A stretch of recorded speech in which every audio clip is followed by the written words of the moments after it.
Sacha a 5 ans, son père vient de lui dédier un livre bouleversant intitulé Sacha Loup, le petit garçon qui n'avait pas de larmes, un hymne à la vie et à la différence. Viens voir, allez viens. Viens mon Sachou, hop, viens là. Hé Sacha, t'as l'œil tout collé là aujourd'hui. Hop, t'es prêt? 1, 2, 3, ah. Voilà, là c'est mieux. Attention, c'est parti. Ce qui est surtout frappant chez Sacha, c'est son rapport au réel, enfin au quotidien, quoi. Il n'a pas ces codes culturels qu'on a nous, par exemple. S'il a envie de rire et qu'il y a quelqu'un d'important ou une situation où on ne devrait pas rire, lui, c'est pas ce qui l'importe. Il va rigoler comme il a envie de rigoler, quoi. Mon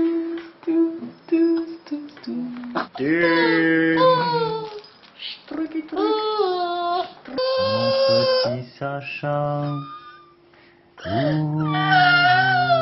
S'il a envie de pleurer, il pleurera pareil. Il va pas se dire ah maintenant c'est pas un endroit où je dois rigoler, c'est pas un endroit où je dois pleurer. Donc il a une sorte de franchise par rapport à ses émotions, par rapport à ce qu'il est vraiment lui, quoi, qui est troublante.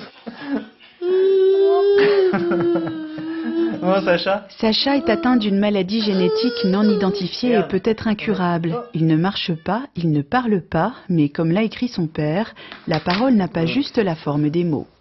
À la naissance de Sacha, déjà qu'il n'y avait pas de garantie, ils auraient pu au moins nous filer le mode d'emploi.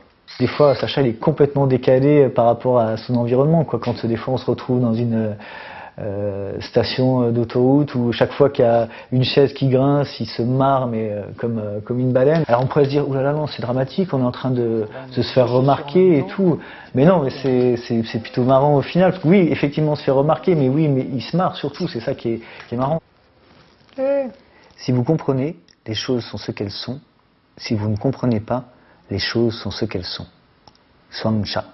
Ça remet tout à zéro, on est obligé de se remettre en question. Et bon, je pense qu'en général, un enfant, ça remue les pères et les mères, hein, les parents en général.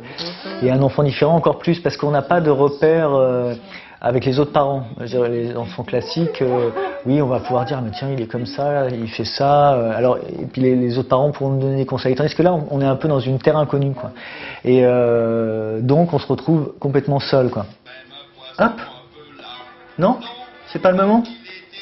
Tu veux essayer? Voilà, si, vas-y. Ouais, super, vas-y. Allez, il faut le relever. C'est un peu la double peine pour les gens différents. La peine de ce qui leur arrive et la peine due au regard des autres. Il était tout grand. Salut Sacha. Bonjour. Il m'a appris beaucoup. De plus important, c'est peut-être cet amour inconditionnel comme ça, le fait que Sacha soit différent.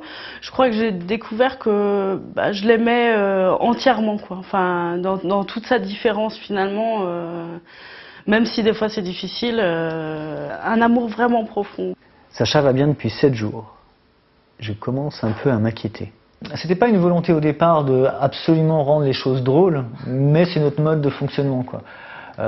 Pour plein de sujets, dès qu'on a des situations graves, on fait beaucoup d'humour noir avec Aurélie. Ça a souvent surpris les médecins, les infirmiers qui au départ avaient été un peu surpris parce que effectivement c'est un peu étonnant. Mais finalement qui voient qu'il y a beaucoup d'amour aussi dans cet humour noir quand même, malgré tout.